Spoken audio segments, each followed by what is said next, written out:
ओम नमो भगवते वासुदेवाय नमः। देव गुरु बृहस्पति को बुद्धि और शिक्षा का कारक माना जाता है। गुरुवार को बृहस्पति देव की पूजा करने से धन, विद्या, मान सम्मान, प्रतिष्ठा और कई अन्य मनोवांछित फल की प्राप्ति होती है। तो चलिए शुरू करते हैं बृहस्पति देव भगवान की व्रत की कथा। भारतवर्ष में एक प्रतापी और दानी राजा राज्य करता था। वह नित्य गरीबों और ब्राह्मणों की सहायता करता था। यह बात उसकी रानी को अच्छी नहीं लगती थी। वह ना ही गरीबों को दान देती थी, ना ही किसी भगवान का पूजन करती थी और राजा को भी दान देने से बिल्कुल मना करती थी। एक दिन की बात है, राजा शिकार खेलने वन को गए हुए थे तो रानी महल में बिल्कुल अकेली थी। उसी समय गुरु बृहस्पति देव साधु वेश में राजा के महल में भिक्षा के लिए गए और भिक्षा मांगी।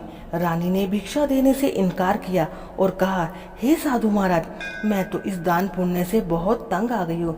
मेरा पति सारा दिन धन लुटाता रहता है। मेरी इच्छा है कि हमारा धन नष्ट हो जाए, फिर ना रहेगा बांस और ना बजेगी बांसुरी।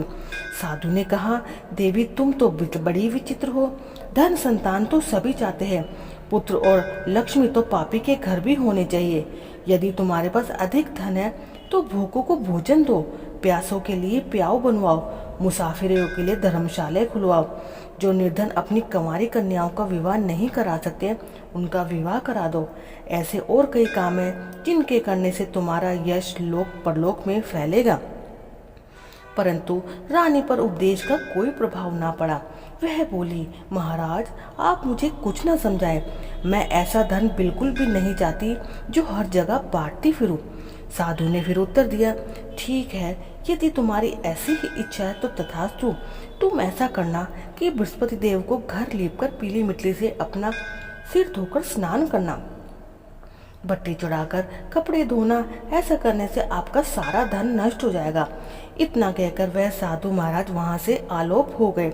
साधु के अनुसार कई बातों को पूरा करते हुए रानी को केवल 3 बृहस्पतिवार ही बीते थे कि उसकी समस्त धन संपत्ति नष्ट हो गई।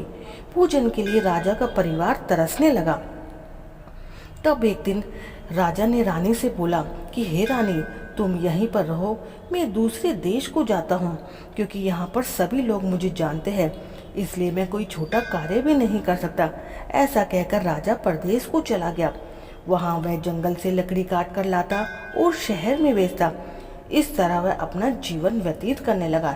इधर राजा के परदेश जाते ही रानी और दासी दुखी रहने लगी।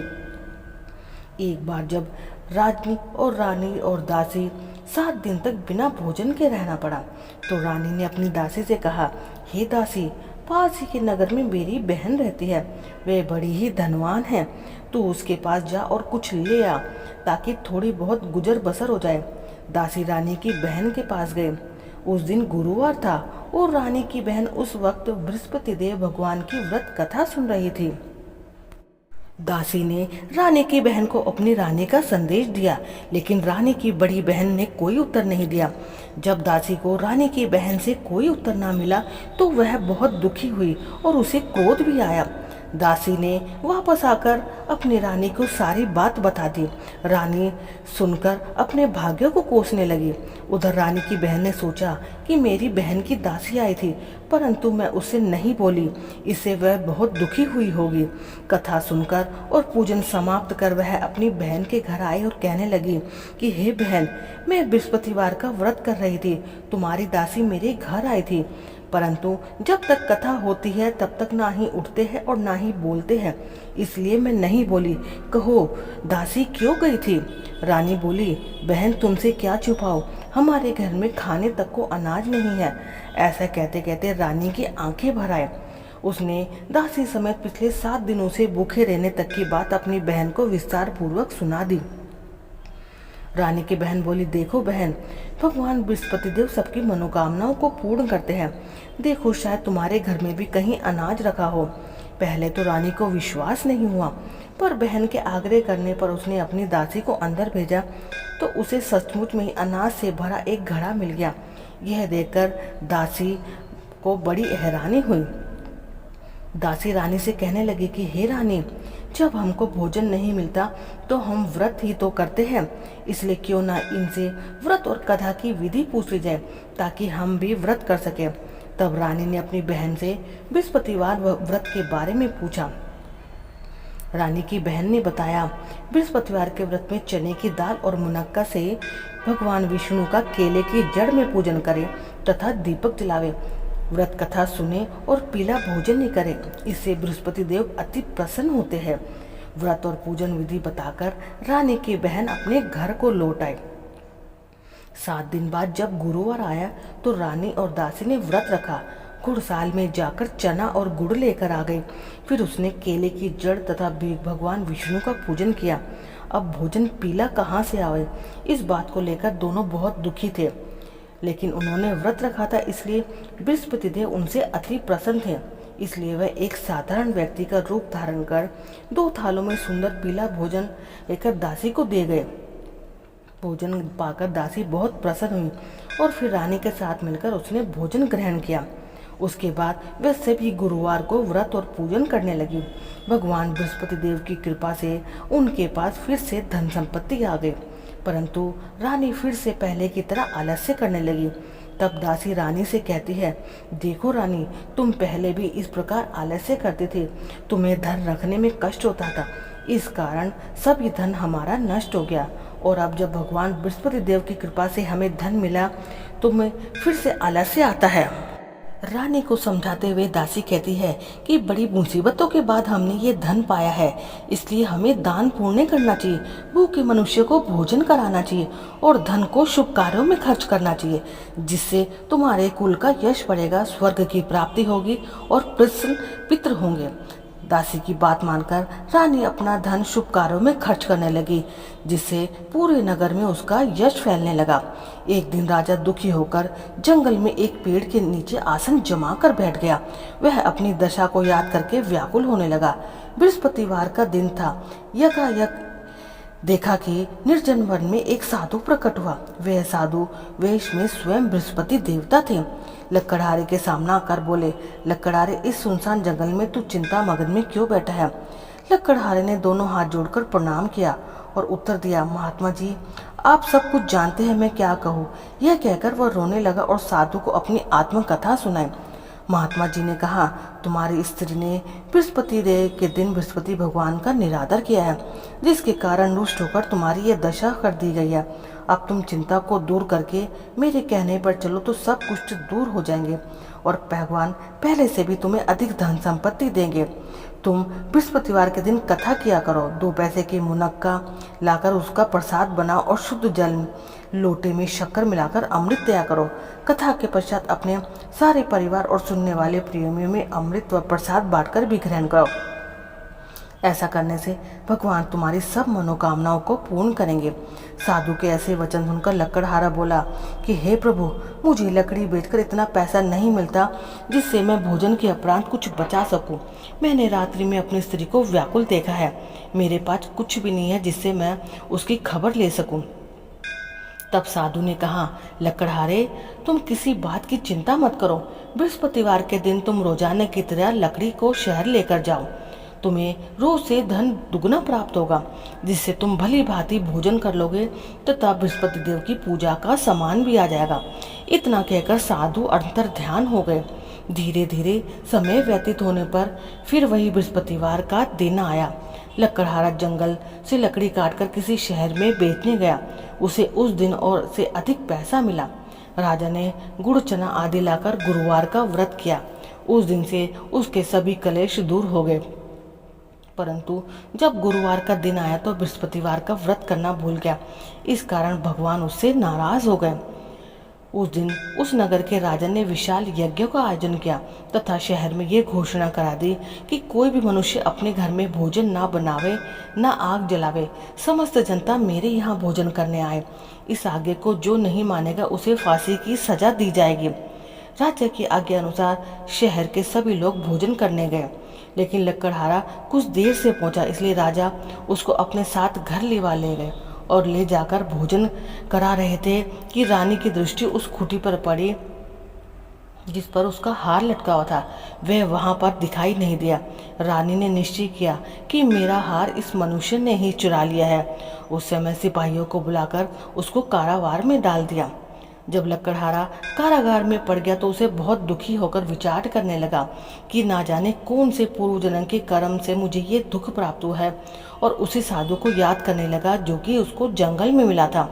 उसी समय तत्काल बृहस्पति देव साधु के रूप में उसके सामने प्रकट हुए और उसकी दशा को देखकर कहने लगे, अरे मूर्ख, तूने बृहस्पति देव की कथा नहीं करी, इस कारण तुझे दुख प्राप्त हुआ है।